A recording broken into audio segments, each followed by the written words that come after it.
Hello, what's up mga kumari kong tigang o kumusta po kayo? Kayo po ba mga kumari kong tigang ay pinupugigi pa rin ng mga inggitera sa paligid po ninyo? Yung palagi pa rin kayo nako, laging pinagdidiskitahan ng mga kung sino-sino dyan na mga naiinggit sa inyo at ginagawan kayo ng kung ano-anong mga issue, mga kung ano-anong mga kasamaan sa buhay. Nako, alam niyo po ba ha mga kumari kong tigang na masama po yan kapag kaganyan na lagi po kayong yan, kinaiinggitan ng kapwa po ninyo, maaring kayo po ha mga kumari kong tigang ay makasagap ng mga negativities na dala-dala po nila dahil sa inggit nila sa inyo. So paano natin kukontrahin yan? Nako, marami pong mga pamamaraan para sila po yung ating makontra at para yan po yung ating maiwasan. At ngayon po ay may i-share ako sa inyo isang napaka-powerful po na pangontra laban sa kanila. Talaga ba? Opo ha mga kumari kong tigang. Kaya kung gusto niyo pong malaman kung ano naman po itong isang napaka-powerful po na pangontrang ito dyan sa mga inggiterang yan, mga buwisit sila ay panoorin nyo lamang po ang video kong ito. O siya, go mga kumari kong tigang. Darna! Darna!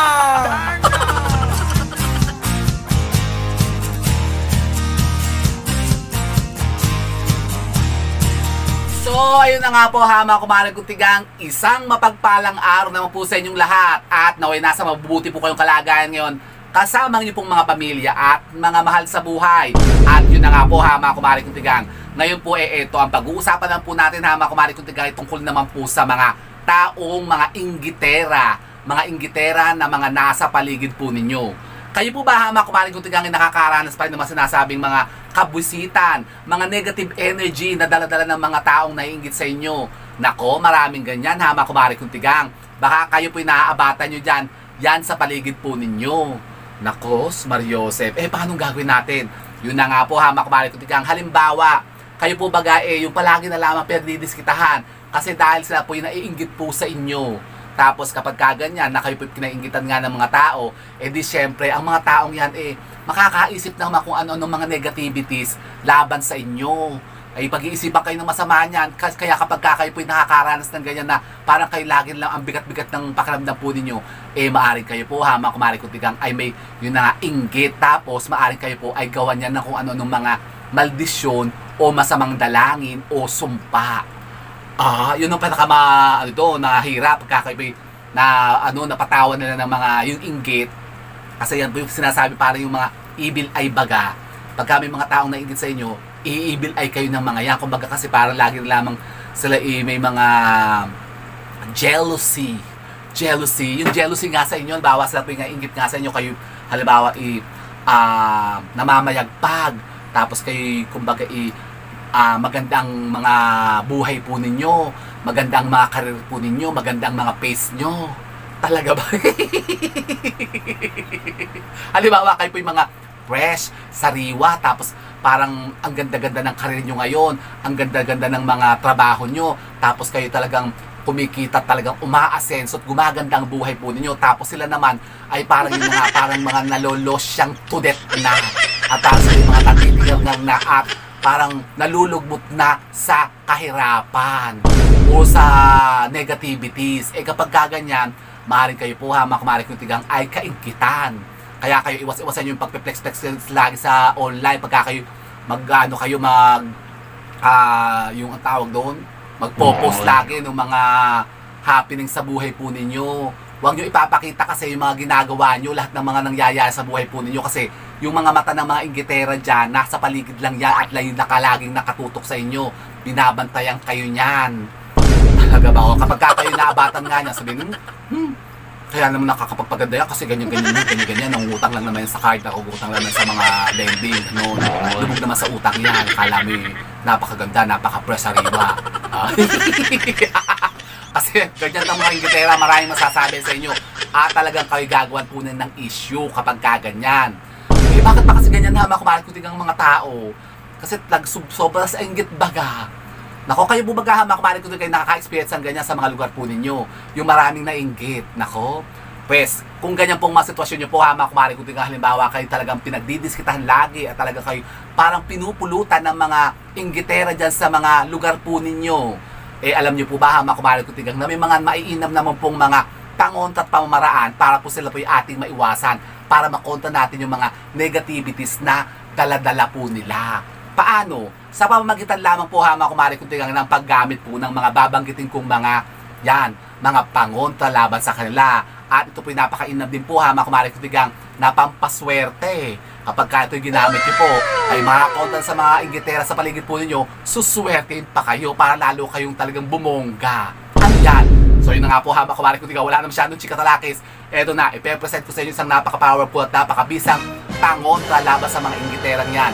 Dalawa po ang ibibigay ko sa inyo, mga kumari kutigang, ngayon for today's video. Ang isa po, mga kumari kutigang, madaling-madali nyo lang mahanap at makukuha. Dapat po meron kayo lagi nito, mga kumari kutigang, kasi talagang napaka-epektibo po nito. Hindi lang po napaka-powerful na pangontra po ito, napaka-epektibo din itong panghalina ng mga positive energy, lalong-lalo na po sa usapin ng kaperahan. Talaga ba? Ano yan? Ito po, mga kumari kutigang, ang ating napaka-powerful po na cinnamon stick. Talaga ba ito? O, hindi ka naniniwala. Ito lang talaga, mga kumari kutigang, ang kasagutan sa mga problema nyo yan, sa mga inggit. Kayo po, mga kumari kutigang, lagi pong magdala po ng mga cinnamon stick. Yan, magdala kayo dito sa mga bag po ninyo, sa mga wallet po ninyo. Yan, kapag kayo aalis ng bahay, lagi kayo magbaon ng cinnamon stick. Ang gagawin nyo po, kumuha kayo ng isang ganyan, isang pirasong cinnamon stick, tapos kayo kumuha lang po ng kapirasong ribbon na pula.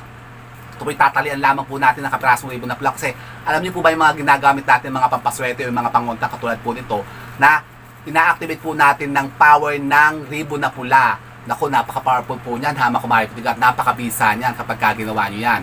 So ganyan lang po, tatalian lamang po natin sa kapirasong ribbon na pula ang ating cinnamon stick. Pagkatapos po, mga kumari kutigang, so eto na siya.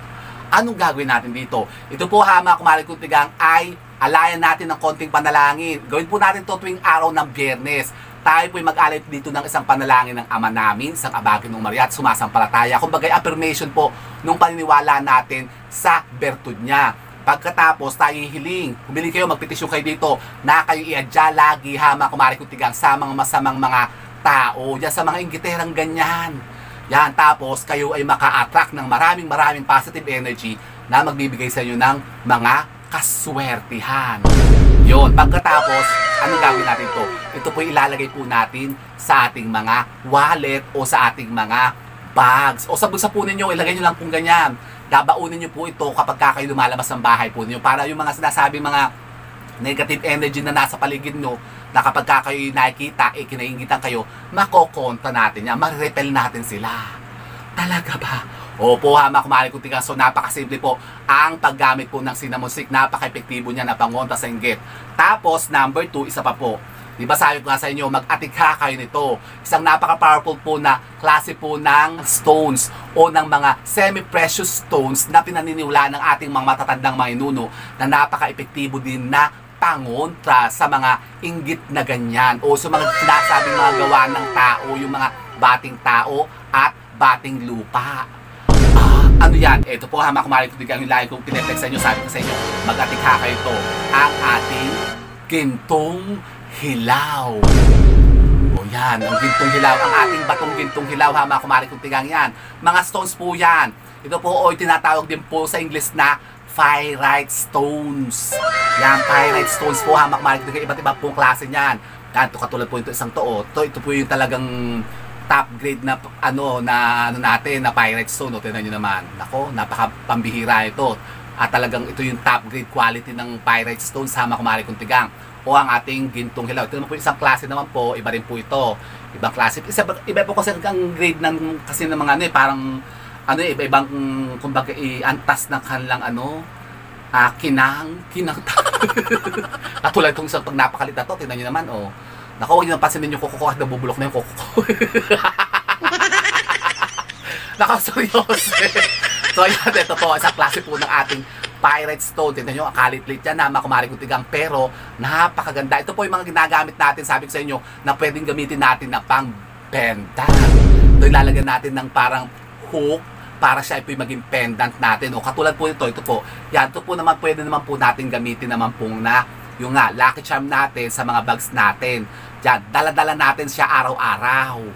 Para kayo po ay makontra nyo yung mga sinasabing negativities na yan, nagawa nga po ng mga inggiterang yan o yung mga bating tao na palagi na lamang may kung ano-anong mga masamang panalangin o maldisyon sa kapwa. Talaga ba? O yan, tingnan nyo, nangingislap-islap siya. O tingnan nyo naman. Ang ganda niya, mga kumalit. Talaga kapag kayo po may baon-baon nito dyan sa mga buklutan nyo, sa mga bag po ninyo, nako, talagang hindi kayo lalapitan ng mga negativities na yan na dala-dala po ng inggit. Hindi kayo tatalaban yung mga yan, yung mga sumpa nila. Tapos diba sabi ko nga sa inyo, tayo po'y available na, mga kumalit ko tingnan itong napakaganda natin. Ito, tingnan nyo, oh. Reflex sa inyo, yung ating, nako, limited edition natin na mga Pyrite Stones bracelet. Oh, tingnan nyo, ang ganda, mga kumalit ko tingnan. Tingnan nyo naman, oh. Top grade talaga yan. Tingnan nyo naman po isang ito. Tingnan nyo, ha. Ipakita ko sa inyo, flex sa inyo ng malapitan. Yung pagkakagawa niya, ang ganda. Tingnan nyo. Oh, tapos meron siya ngayong, nakita nyo yung kumikislap-islap na yan. Meron siyang, yan, Swarovski crystals. Swarovski crystals. Opo, tingnan nyo, ang ganda, oh. May Swarovski crystal na siya ngayon. Eh, dati po wala po siyang Swarovski crystals. Ngayon meron na siyang Swarovski crystals. Tingnan yung ano niya, quality niya, na quality talaga yan. Ito talaga ang original na mga Pyrite Stones o yung gintong hilaw na tinatawag.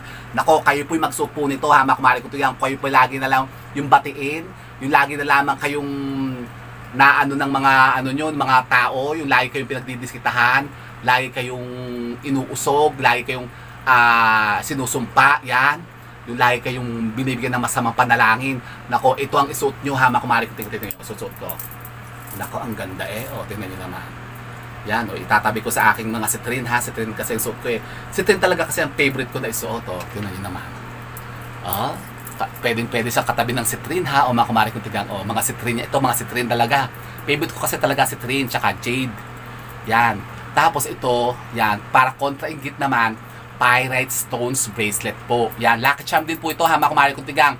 Panghalina din po ito ng mga positive energy ng kaperahan. Tapos pangundan nga po sa mas nasabing bating tao at bating lupa. Yung mga elemento baga, hindi kayo lalapitan ng mga ganyan, yung mga maligno, mga laman lupa, kapag kayo po yung magsusut ito. Para kasi itong hilaw na ginto nga, kasi ito eh, kumbaga kasi diba sabi ko kasi yung magsut-sut kayo ng mga ginto, takot dyan, ha, makumalig ito yung mga mangkukulam. Yung mga patigal po, mga palipad hangin, ganyan, mga usog, hindi kayo tatalabad yan kapag kayo po may mga sutlaking ginto.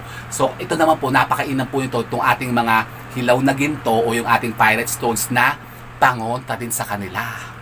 Oh, at ito po, ha, mga kumari ko tigang, ay available po ngayon. Sabi ko nga sa inyo, kayo po yung mag-atikha po ito, ha, mga kumari ko tigang, at talagang ito po yung napaka-powerful, napaka-bisa po, ito talagang lucky charms at pampaswerte, ha, mga kumari ko tigang, at pangontra na rin at the same time. Oh, di ba ga? So ito po, ha, mga kumari ko tigang, sa mga interesado pong maka-atikha po ito, eh mag-order lang po kayo sa akin, ha, mga kumari ko tigang. Available din po, ha, mga kumari ko tigang, yung ating mga pineplex po dito ng mga pendant po ng mga Pyrite Stones. Yung ganito po, igagawa ko po kayo. Yan, pang pendant naman po siya, ha, mga kumari ko tigang. Pwede nyo pong iset yan o pwede nyo pong hiwalay, separate nyo pong orderin. Pwede din po kayong order ng mga ganito po, yung mga special cut natin po ng mga Pyrite Stones na pwede nyo pong panglagay sa mga buklutan po ninyo, pang proteksyon, ha? Oh, so yun po, ha, mga kumari ko tigang. Yan, ito yung napakaganda itong isang to, oh. Pero ito po yung pang personal ko pong gamit to eh. Yan, kasi talagang ko'y nangungulekta po talaga ng mga Pyrite Stones, ano. Meron akong maganda dito ipapakita sa inyo. Ipaplex lang sa inyo, pero ito hindi po ito po for sale.